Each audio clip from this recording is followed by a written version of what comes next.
Tonight we're going to deal with the challenge of Dr. David Livingstone, the best friend Africa ever had. Isaiah 6 verse 8, also I heard the voice of the Lord saying, whom shall I send, and who will go for us? Then I said, here am I, Lord, send me. What would Dr. David Livingstone say to us today? Dr. David Livingstone is an example of excellence. His life, his legacy, and his literature continue to speak to us today. The challenge of David Livingstone is most relevant to our times. If Dr. David Livingstone was here today at the Great Commission course at Livingstone House, what would he say to us? We do not need to guess. We have his writings, we have his published statements available. We can know exactly what David Livingstone would say to us today. It is what he said to the people of his own time. The salvation of men ought to be the chief desire and aim of every Christian. All men have the right to hear God's word. No nation ought to hoard the gospel like a miser. Can the love of Christ not carry the missionary where the slave trade carries the trader? If you have men who will come only if they know there's a good road, I don't want them. I want men who will come even if there's no road at all. We must be uncommon Christians. That is, eminently holy and devoted servants of the Most High. Let us seek that selfishness be extirpated, pride banished, unbelief driven from the mind, every idol dethroned, everything hostile to holiness and opposed to the divine will crucified, that holiness to the Lord may be engraved on the heart and evermore characterize our whole conduct. We still have a debt of gratitude to Jesus, and there is no greater privilege on earth than, after having our own chains broken off, to go forth and proclaim liberty to the captives, the opening of prison to them that are bound. Dr. David Livingstone was inspired by an optimistic view of the future. Like most of the missionaries of the 19th century missionary movement, Livingstone held to the eschatology of victory. Discoveries and inventions are cumulative, filling the earth with the glory of the Lord. All nations will sing his glory and bow before him. Our work and its fruits are cumulative. We work towards a new state of things. Future missionaries will be rewarded by conversions for every sermon. We are their pioneers and helpers. Let them not forget the watchmen of the night, who worked when all was gloom and no evidence of success in the way of conversions cheers our path. They will doubtless have more light than we. But we serve our Master earnestly, and we proclaim the same gospel they will do. A quiet audience today, he wrote in his journal. The seed is being sown, the least of all seeds now, but it will grow into a mighty tree. It is as if it were a small stone cut out of a mountain, but it will fill the whole earth. We work for a glorious future, which we are not destined to see. The golden age, which has not yet been, but which will be. We are only morning stars shining in the dark, but the glorious morn will break, the good time coming yet. The dominion has been given by the power of commerce and population unto the people of the saints of the Most High. This is an everlasting kingdom, a little stone cut out of the mountain without hands, which will cover the whole earth. For this time we work. By different agencies, the great ruler is bringing all things into a focus. Jesus is gathering all things together to himself, and he is daily becoming more and more the center of the world's hopes and of the world's fears. When David Livingstone began his work in Africa, there were less than 5 million people in Africa that would have called themselves Christians, most of those up in Abyssinia, what today is Ethiopia and Egypt. Today there are over 500 million people in Africa who claim to be Christians. This includes, according to Operation World, 150 million Protestants, 50 million Anglicans, 140 million Charismatics, 60 million Pentecostals, and 100 million Independents. David Livingstone plowed in stony ground. He sowed the gospel seed that has produced this great harvest. All the ends of the world shall remember and turn to the Lord, and all the families of the nations shall worship before you. For the kingdom is the Lord's, and he rules over the nations.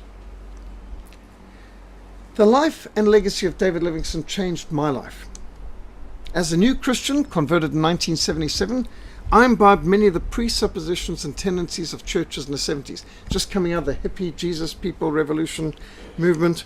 I read late great Planet Earth, Satan is alive on Planet Earth, There's a New World Coming, watched Like a Thief in the Night, and all the other date-setting, end times, rapture fever publications. I was saved, I loved the Lord, I was enthusiastically involved in evangelism, but my understanding of biblical doctrine was actually quite shallow. I imbibed the prevailing prejudice against Calvinism and was convinced that we were living in the last days. Therefore, I could not at the time consider marriage or children. There was not enough time. I mean, the Lord was coming back before the end of the year. I couldn't allow myself to be distracted by worldly matters like family and raising children. I need to devote my last few days on earth to snatching souls from the fire. The rapture was coming surely before the end of that year. I was completely closed to the idea of theological training. What's the point? The Lord will have come before I finish my studies. Better to stay in the field winning souls in his last few days remaining. Then I read The Puritan Hope, Revival and Interpretation Prophecy by Ian Murray, published by Banner of Truth, who produced some spectacularly good publications. This book informed me that all of the pioneer missionaries of the 19th century missionary movement were Calvinists and post-millennial. I had no idea what post-millennialism was, but when I read that the father of modern missions, William Carey, and the best friend Africa ever had, Dr. David Livingstone, that they were both reformed and post-millennial, I determined to read up on these matters. Earlier I'd read a thin, modern biography on David Livingstone, but it didn't seem too extraordinary because, like most modern books, it had been sanitized. All controversial, politically incorrect details had been omitted. The modern, censored version of Livingstone's life did not mention the ravages of the Islamic slave trade, which David Livingstone confronted, documented, and fought against. It left out his Calvinist convictions and a post-millennial eschatology of victory. The modern biographies left out the fact that David Livingstone came to Africa in 1841 with a 6-barreled revolver and a double-barreled rifle, very advanced for 1841. His violent confrontations with Islamic slave traders and bold initiatives to set thousands of captives free was also deemed too controversial to include in modern, sanitized, abridged versions of Livingstone's life, because you don't want to interfere with people's safe spaces. However, I've always been something of a bookworm, and I've a love for history, and so finding most of the books available in the average bookshop today to be quite shallow and predictable, I've developed a preference for second-hand bookshops, scouring through them, looking for rare old first editions of these missionaries and these pioneers. And Emma helped me with one more. Very appreciated. I was reading Livingstone's missionary travels as I was following in much of his footsteps in Tet province of Mozambique in the Zambezi Valley of 1989. And this is when I and the medical team that I was leading was captured by Russian forces, imprisoned by SNASP in a security prison in Mashava, Maputo. What I learned from the writings and from the exemplary life and extraordinary legacy of Dr. David Livingstone transformed my life and my ministry. What did I learn from Dr. David Livingstone? I learned from David Livingstone the importance of discipline. He was disciplined in reading and he is disciplined in exercise. He was self-controlled. David Livingstone abstained from alcohol for life. He was temperate. He was duty-orientated. He was hard-working. Livingstone's work ethic is a rebuke to us all. From age 10, he worked 14 hours a day, 6 days a week, walking an average of 34 kilometers a day, much of this in a crawling or stooping position, amongst or under the machinery or bounced over it. And the only holidays they got was Christmas and Easter. I mean, that was it. Sundays, 6 days a week work. There were no other holidays at that stage, not in the 1820s and 1830s. Imagine the tremendous physical training this was for later transcontinental expeditions throughout Africa. He walked this 34 kilometers a day in the steamed heat and humidity considered essential for the production of thread. David used his first week's wages to purchase a book on Latin. I mean, what did you spend your first week's wages on? I remember at age 17, my first week's wages, well, first month's wages actually, I bought a suit, a black briefcase and a black umbrella. David Livingstone, at age 10, bought rudiments of Latin. Age 10. Less than 10% of the children who worked in the cotton mills ever learned to read and write. David not only learned to read and write, he taught himself Latin, Greek, and Hebrew. Each night after work, he would attend a night school from 8 p.m. to 10 p.m. Then at home, he would study, often until midnight, and each morning began at 5:30, the bell would ring, and his workday began at 6 a.m. Before I go off this picture, let me relate a story which David Livingstone never mentioned in his life, but we have it from his father. Now, what happened was, David, at age 9, he wasn't working in the mill yet, was reading a book on the banks of this river by the cotton mill, and he was suddenly alerted by the scream of a little girl. This little girl was having an adventure with her baby brother in a boat and had lost the oars, and the boat was being dragged by the current into the path of the cotton wheel, which would surely crush the boat and kill both of them in minutes. He didn't hesitate. He plunged into the icy river. He saved both the girl and her little baby brother, brought them to shore, got them back to the parents, and never said a word about it the rest of his life. However, the children's parents came over to thank David Livingstone's parents, and later when Livingstone applied to London Missionary Society, his father related the story in the testimonial that he was asked to give for a son, and that stayed in the attic records of London Missionary Society. Otherwise, we wouldn't even know about it. When he was studying medicine and theology, David would walk from Blantyre to Glasgow, refusing every offer of a ride on a horse cart passing by. People were very friendly. They were offering help, but he preferred the 4-hour walk, often in the snow, remember Scotland, in order to strengthen his muscles for his chosen career in missions. After having built up a strong constitution in his childhood, he didn't want to now lose it while he was studying. Livingstone never accepted charity, although brought up in the poorest of circumstances, where the family of 7, 2 parents and 5 children, were forced to live in a single room, this room, 10 foot by 14 feet, without any electricity or plumbing, no running water. He worked, and he saved up to put himself through both medical school and theological college. David was the first worker from the cotton mills to receive a university education, and nobody gave it to him. I've read biographies in Livingstone written by idiots who know nothing, that David Livingstone received a bursary to study at the college in Glasgow. There were no bursaries in the 19th century. Where these people get this from? Just because we've got helpless imbeciles today who can't do anything unless somebody gives it to them for free, they assume that that's the way it always was. No. David Livingstone did not get a bursary. Nobody got a bursary. There was no such thing. He earned it. He passed it with high honours. He received his doctorate from the Royal Faculty of Physicians and Surgeons, November 1840. He was ordained as a congregational minister, 20 November 1840. Against all odds, he achieved far more than anyone else would have thought humanly possible for somebody born into such a poverty-stricken and disadvantaged background. This is where he was brought up. There were 24 families crammed into this tenement building, each one having only a single room.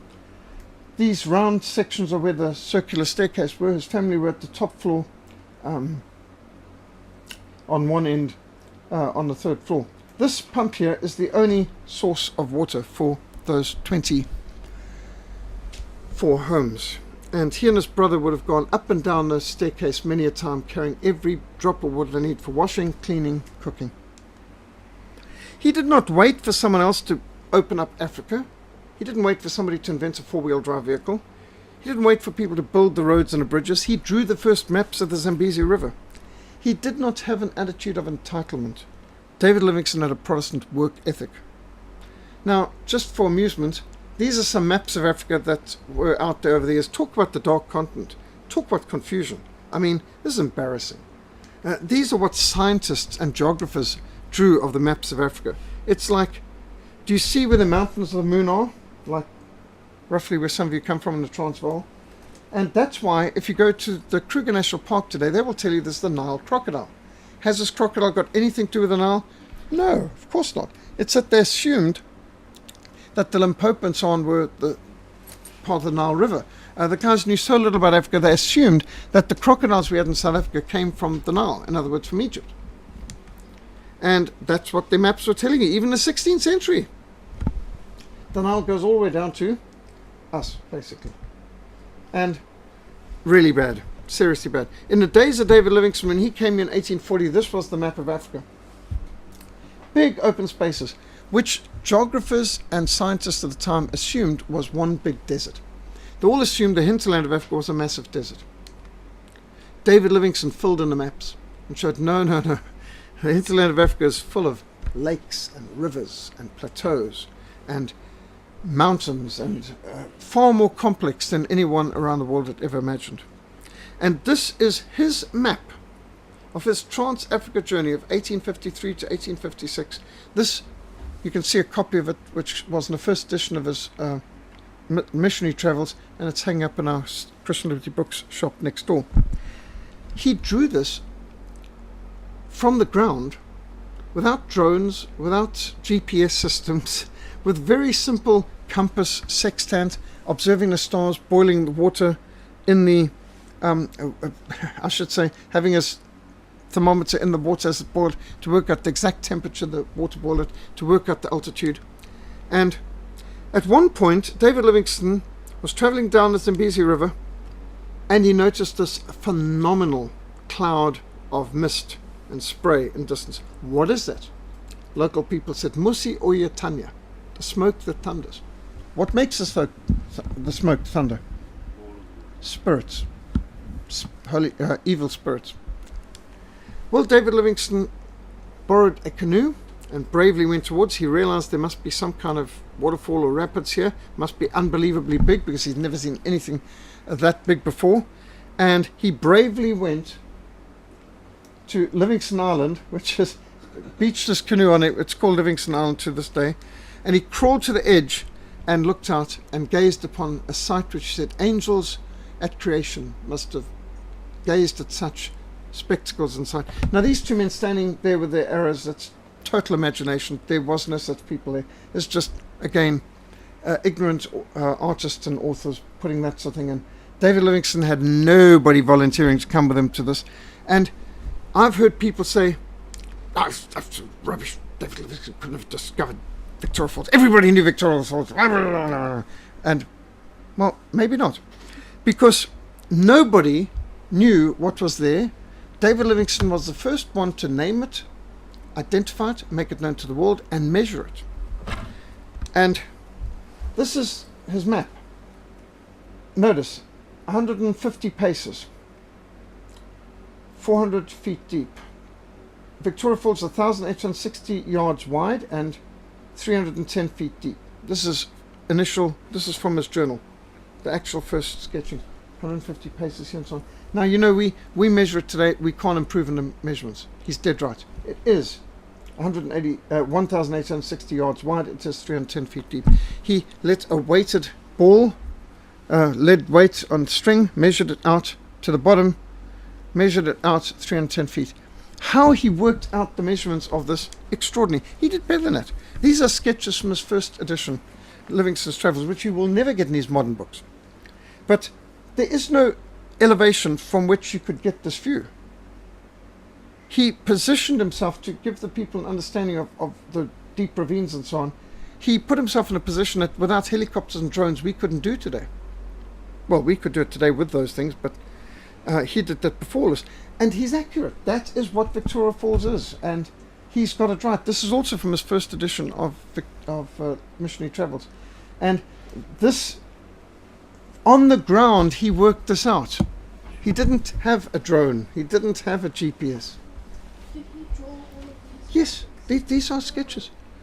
This is in his Missionary Travels books. Phenomenal. I mean, super accurate. Phenomenally accurate.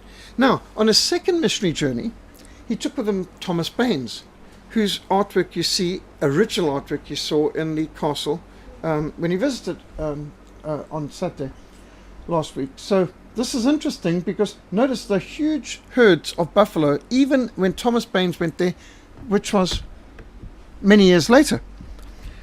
What David Livingstone said is, in his 26 years of walking across Africa, he never saw a greater concentration of wildlife, a greater paradise of wildlife than around Victoria Falls, which confirms my suspicions that perhaps David Livingstone was the first person to actually see the falls, because nobody was hunting there, even though it was rich with game. The game knew this is a good place to be because the people were too scared to come there because of the superstitious witchcraft adherence and the terror of something that the people didn't understand, the roar of the waterfall and so on. So what Livingstone did, it's not just that he's the first one to have measured it and made it known. He might have even been the first person to see it. Question? Oh. So, very, very interesting. Victoria Falls is one of the 7 natural wonders of the world. And it's forever associated with David Livingstone, who first described it, mapped it, made it known to the world.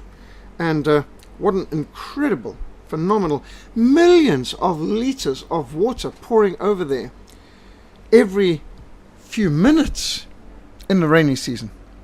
Calvin and I have been there during the rainy season, and we couldn't have got more wet if we jumped in the river. The spray, it's just fun. It's like nothing on earth to prepare for that. People must have thought he was absolutely crazy. Like, imagine the letters he's sent home. Like, they think that there's a desert in the middle of Africa. Suddenly there's this huge waterfall. That's right. Snow-capped mountain. Like, Yes, they must have thought, what is this guy talking about? they did indeed. Yeah, no, it's true. To achieve what he did, Livingstone was decisive, he was goal-orientated, he was inflexible. Reformed theology put doctrinal steel in his backbone. Tough, hard theology makes tough, hard people. And, you think Voortrekkers, Covenanters, Puritans, Pilgrims, the Roundheads of Cromwell, the Dutch fighters for freedom under William of Orange.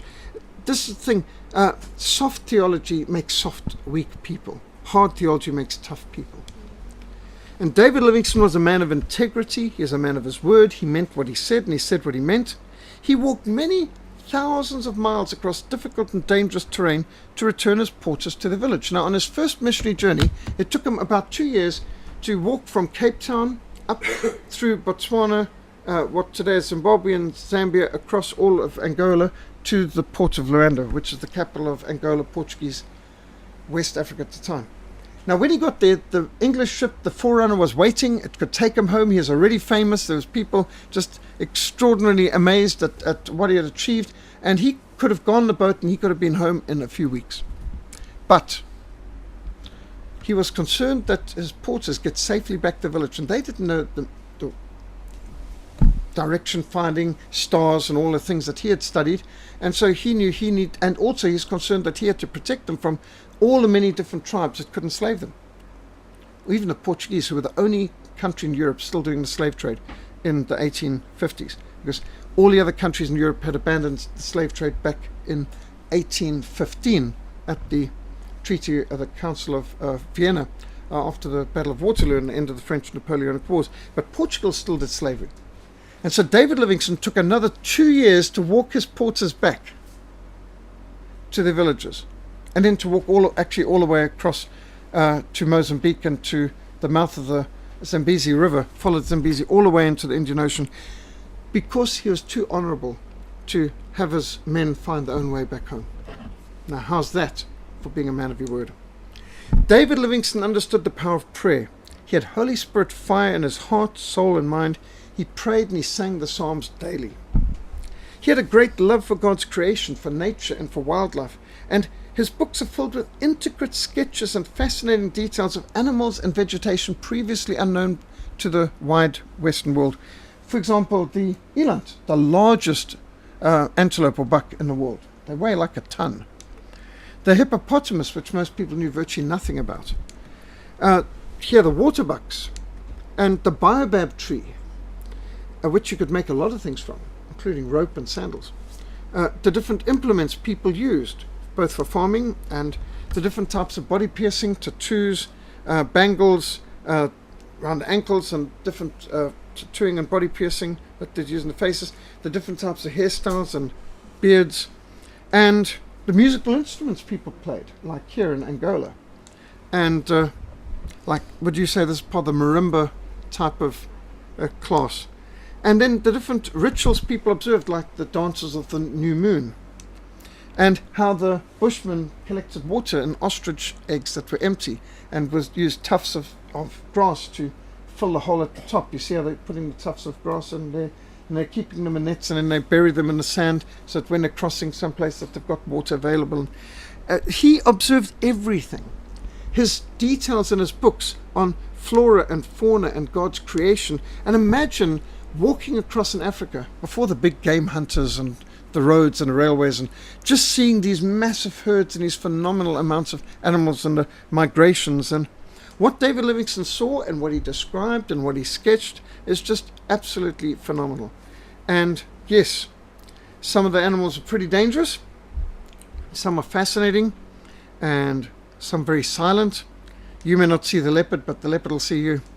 The fastest animals in the world, the largest animals in the world, and he's one of the missionaries who reported back there is snow on the mountaintops on the equator in Africa.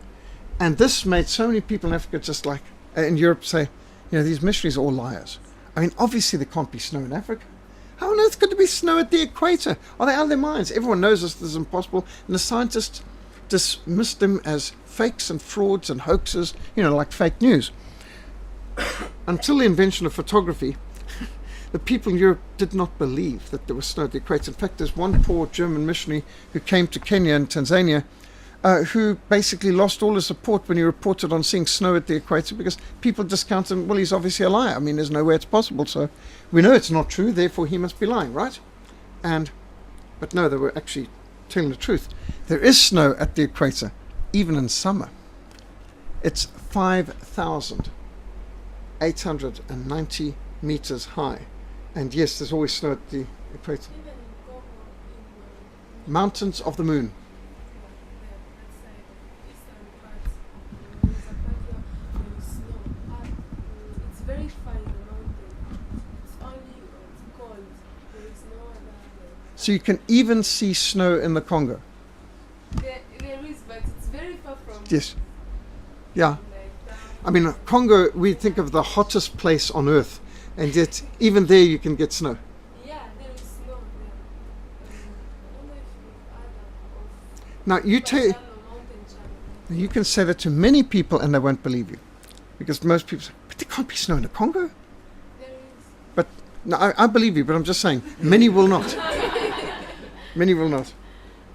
David Livingstone was inspired by a post-millennial eschatology of victory. He had a kingdom vision. David Livingstone understood the greatness of the Great Commission. He worked to comprehensively fulfill the Great Commission, ministering to body, mind, and spirit. As a medical doctor, he ministered to the body. He healed bodies all over Africa. As a teacher, he ministered to the mind. And as a minister of the gospel, he ministered to the spirit.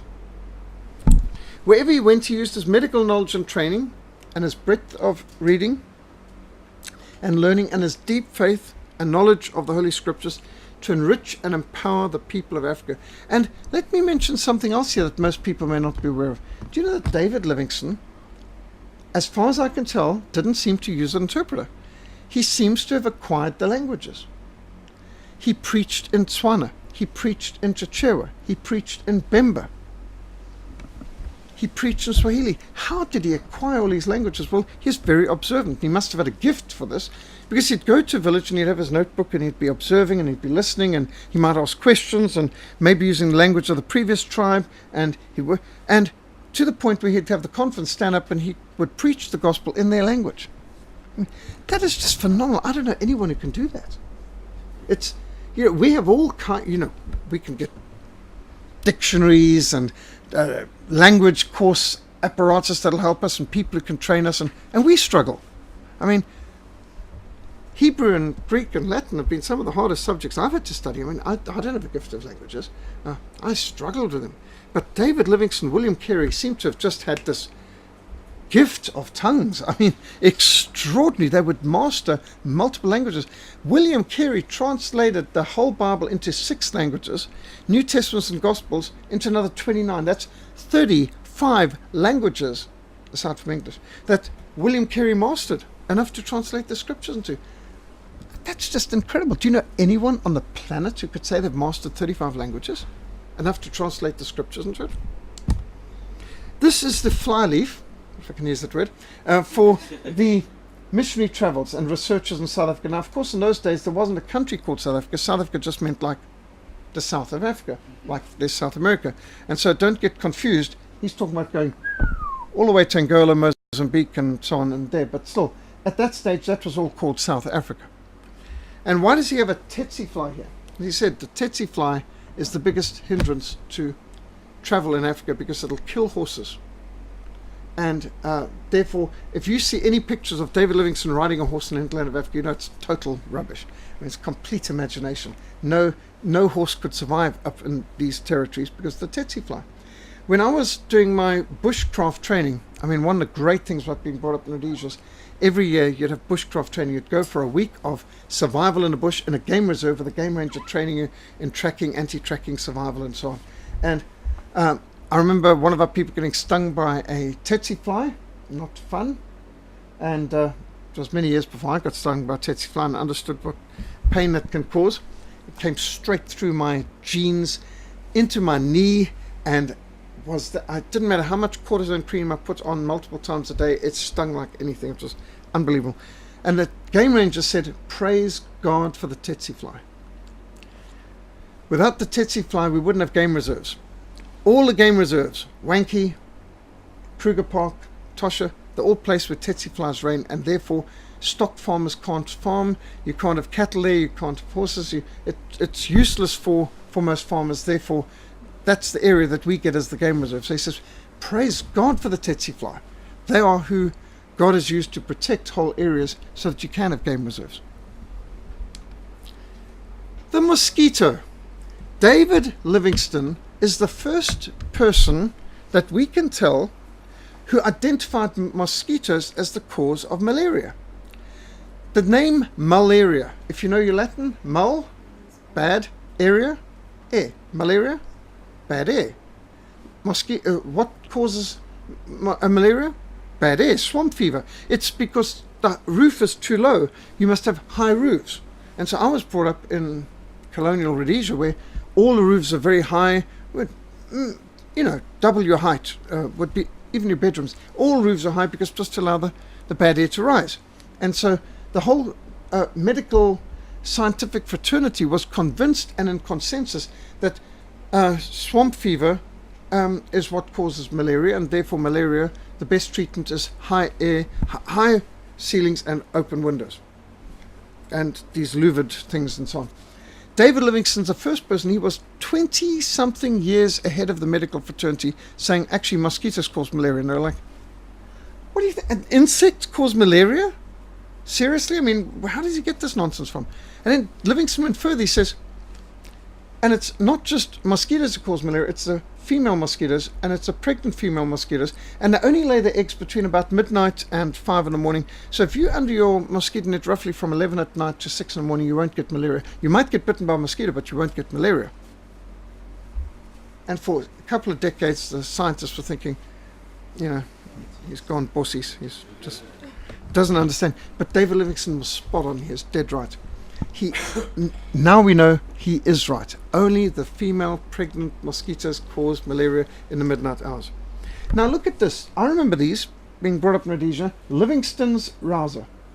So quinine, this is anti-malarial medicine, was called Livingstone's rouser to rouse you for malaria. David Livingstone was the man who identified quinine as the cure for malaria. Now what's quinine? Quinine comes from a bush grown in Brazil.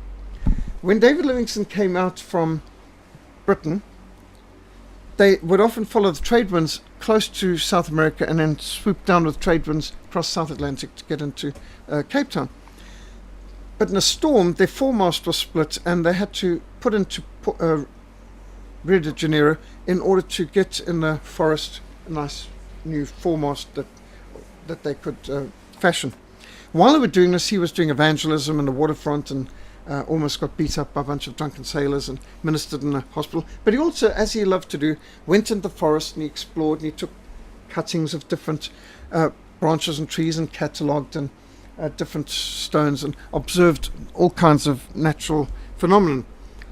Later on, he experimented with everything when coming across malaria. and he found the quinine, the leaves from the quinine bush. That was the cure for malaria. And that's how he stayed in the field 26 years at a time when the average missionary's life expectancy in Africa was 2 years. He beat the odds. He was a scientist. David Livingstone teaches us that actions speak louder than words. He was described as a man of resolute courage. Fire, water, Stonewall would not stop Livingstone in the fulfillment of any recognized duty. Indeed, he did not let swamps stop him, he did not let rivers stop him, he did not let deserts or mountains prevent him from opening up Africa for the gospel. David Livingstone was determined to make a difference. The Great Commission was his supreme ambition. Christ's last command was his first concern. He wrote, "I hope to be permitted to work as long as I live beyond other men's line of things, and plant the seed of the gospel where others have not planted. I'm a missionary, heart and soul." God had known his son, and he was a missionary and a physician. A poor imitation of him I am or wish to be. In his service I hope to live, in it I wish to die. I shall open up a path to the interior, or I will perish. May God bless us and make us blessings even unto death. Shame upon us missionaries if we're to be outdone by slave traders. I mean, if the slave traders can get there, why can't we? Battling rains, chronic discomfort, rust, mildew and rot. Totally drenched and fatigued, laid low by fever countless times, David Livingstone continued to persevere across the continent. Trials tested the tenacity of the travel-weary team.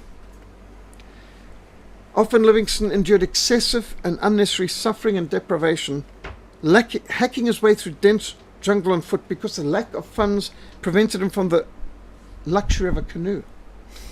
I wouldn't thought a canoe is a luxury when you're mapping the Zambezi River. These privations, I beg you to observe, are not sacrifices. I think that word, sacrifice, ought never to be mentioned in reference to anything that we can do for him. Though he was rich, yet for our sakes he became poor. The challenge of David Livingstone rings out to us today. Can that be called a sacrifice, which is simply paid back as a small part of a great debt owing to our God, which we can never repay? It is emphatically no sacrifice. Say rather, it is a privilege. David Livingstone emphasized that sacrificial service is more powerful than eloquent sermons. It's not so much what we say, but what we do. We need to put feet to our faith. Livingstone alerted the world to the cancerous sore of the Islamic slave trade. It was missionary explorer David Livingstone whose graphic descriptions brought the ravages of the East African slave trade to light. His missionary travels and narratives of an expedition to the Zambezi, that's his second book, exposed the horrors of the slave trade. 2 of the women had been shot the day before for attempting to untie their thongs. 1 woman had her infant's brains knocked out because she could not carry her load and the baby. A man was dispatched with an axe because he had broken down with fatigue. Those taken out of the country are but a very small section of the sufferers. We never realized the atrocious nature of the traffic until we saw it at its fountainhead. There Satan truly has a seat. Besides those actually captured, thousands are killed and die of wounds and famine. Driven from the villages by the internecine war waged for slaves, with their own clansmen and neighbors, slain by the lust of gain, which is stimulated, be it remembered always, by the slave purchasers of Cuba and elsewhere. David Livingstone taught that you cannot be neutral in the battlefields of life. He had the courage to confront evil. His fearless faith fought the good fight of faith, and he set many thousands of captives free. Submit to God, resist the devil, he will flee from you. David Livingstone is an example of extraordinary patience and perseverance. He overcame every obstacle, walking across the continent of Africa. He walked from Delgo Bay, that's present-day Port Elizabeth, all the way up through Graaff-Reinet, which he said is the prettiest town in Africa, where he stayed in the Andrew Murray family's home, through to Kuruman in what is today Northern Cape. He walked across what is today Botswana and all the way back across the Cape Colony to Cape Town to place his family on a ship to return to Britain. He then walked from Cape Town across the whole of the Cape Province through what is today Botswana, Zambia and Angola through to Port of Luanda. This is the cross-section. You also get this in the first edition of Livingstone's Travels book, showing the whole way from the Atlantic Ocean, through the Indian Ocean, in Mozambique, from Angola to Mozambique, and he describes the different terrain, and he's got the elevations. This is an ideal cross-section of the continent of Africa. He walked across what is today Angola, Zambia, Zimbabwe, and Mozambique to the Indian Ocean. I can do all things through Christ who strengthens me. He came back and he explored much of the Zambezi River, the Shiri Valley, and the Rovuma River. He walked across most of what is today Mozambique, Malawi, Tanzania, Zimbabwe. Yet in all these things we are more than conquerors through Christ Jesus who loved us. On his third great missionary journey, he walked across the whole length of Tanzania, much of Mozambique, Malawi, Zambia, the Congo, Burundi, and finally died on his knees in prayer in the province of Luapula in northern Zambia at age 60. In his 30 years of dedicated missionary service in Africa, he walked from coast to coast across what is today 12 great countries. He walked across a continent which did not yet have roads, or bridges, or purified water. I shall try to hold myself in readiness to go anywhere, provided it be forwards, he said. David Livingstone teaches us the power of the printed page. It was books that he read, like Practical Christianity by William Wilberforce, the missionary to Parliament, who pioneered the anti-slavery campaigns that saw it abolished in his lifetime. And it's Practical Christianity which channeled much of his life in dedicated labours to eradicate the slave trade and open up Africa for the gospel. Livingstone wrote missionary travels, the Zambezi expedition, and his journals, which inspired generations of missionaries to dedicate their lives to winning Africa for Christ, including Mary Slessor, who devoted her life to Calabar, present-day Nigeria, and Peter Cameron, who launched the Africa Inland Mission. If you think David Livingstone was poor, Mary Slessor was poorer. David Livingstone at least had a loving, dedicated father. Mary Slessor didn't even have that. Peter Cameron had returned from Africa in failure after his first mission. However, when he read the inscription on the tomb of David Livingstone in Westminster Abbey, which I've also read, "Other sheep I have, which are not of this fold, them also I must bring, they shall hear my voice."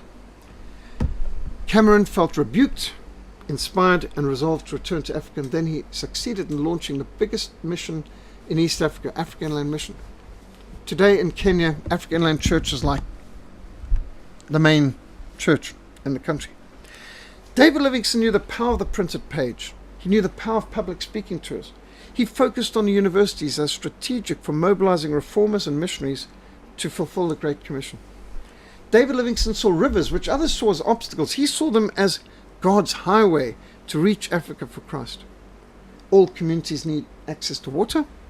Rivers are strategic arteries which missionaries should utilize to fulfill the Great Commission.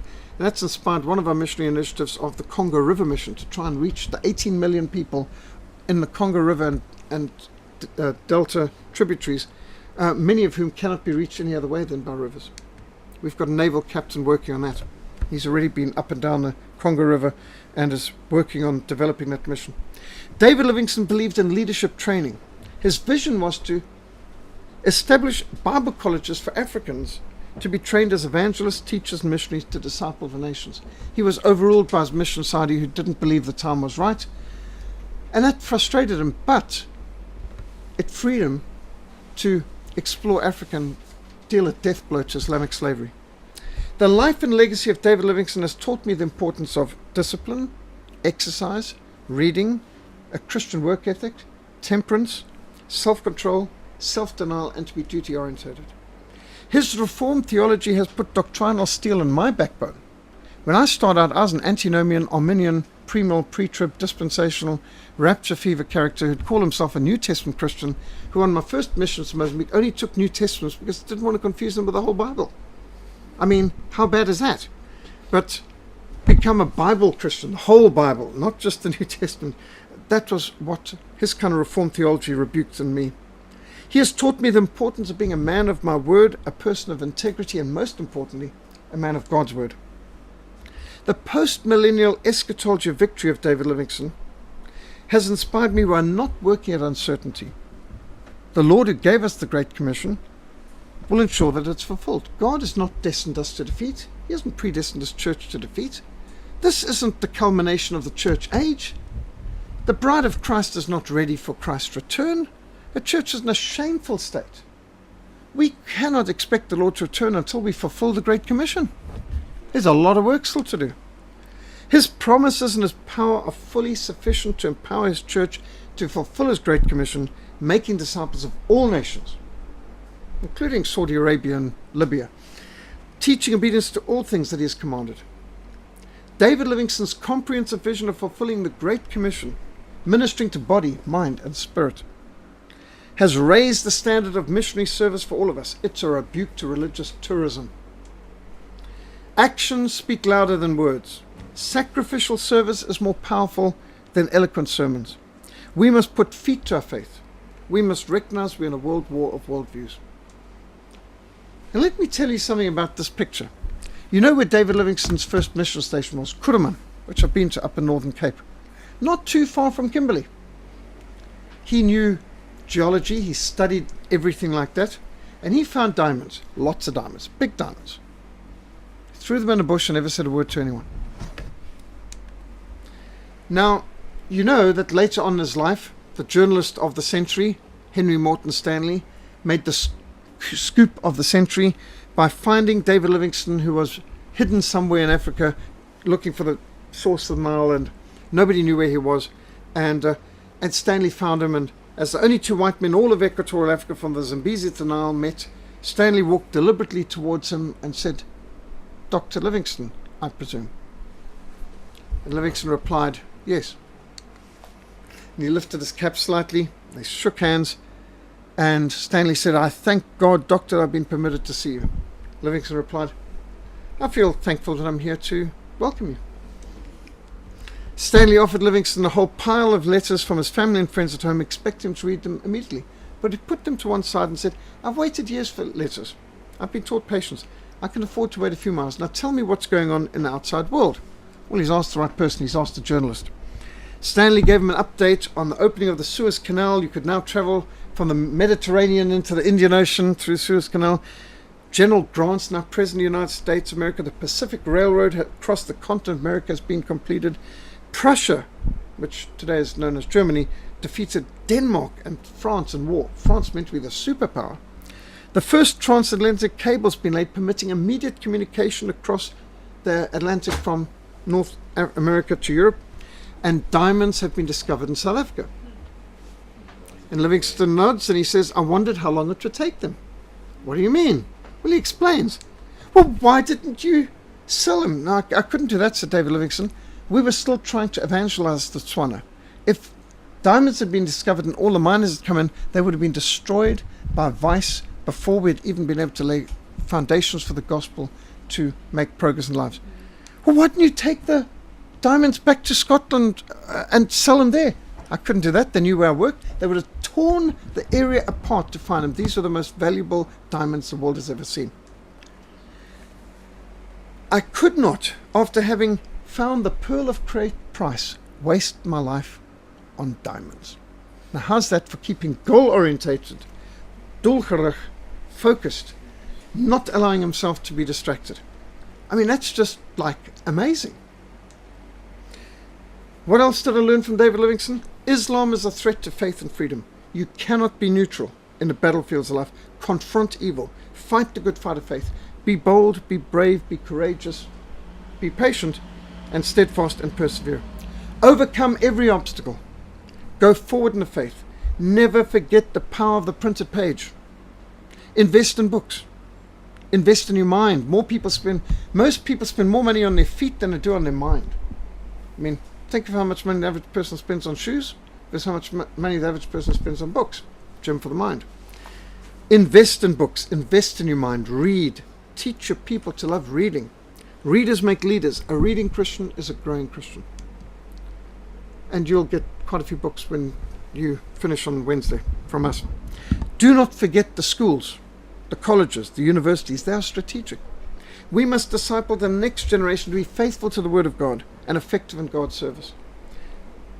Think strategically how we can reach the nations for Christ and make your life count for eternity. In the words of cricketer turned pioneer missionary C.T. Studd, you only have one life and it will soon be past. Only what's done for Christ will last. As William Carey declared, expect great things from God, attempt great things for God. So what would David Livingstone say to us today? I beg to direct your attention to Africa. I know that in a few short years I shall be cut off from that country which is now open. Do not let it be shut again. I go back to Africa to make an open path for commerce and Christianity. Will you carry out the work I've begun? I'll leave it with you. Also heard the voice of the Lord saying, whom shall I send and who will go for us? And then I said, here am I, Lord, send my sister. Now that's not actually what Isaiah 6 verse 8 says. That must be the new uninspired contemporary version. 80% of the missionaries in the world today are women. Praise God for them. But where are the men? I mean, it's shocking, it's shameful that so many men are taking the cozy, comfortable, safe jobs back at home in the pastorate and shipping the women off into the mission fields where it's a lot more dangerous. I mean, that's wrong, that's unbalanced. Now, fortunately, in our mission, we have more men than women missionaries, but most missions are overwhelmingly women. Why are the average men missing? Where is the here am I, Lord, send me?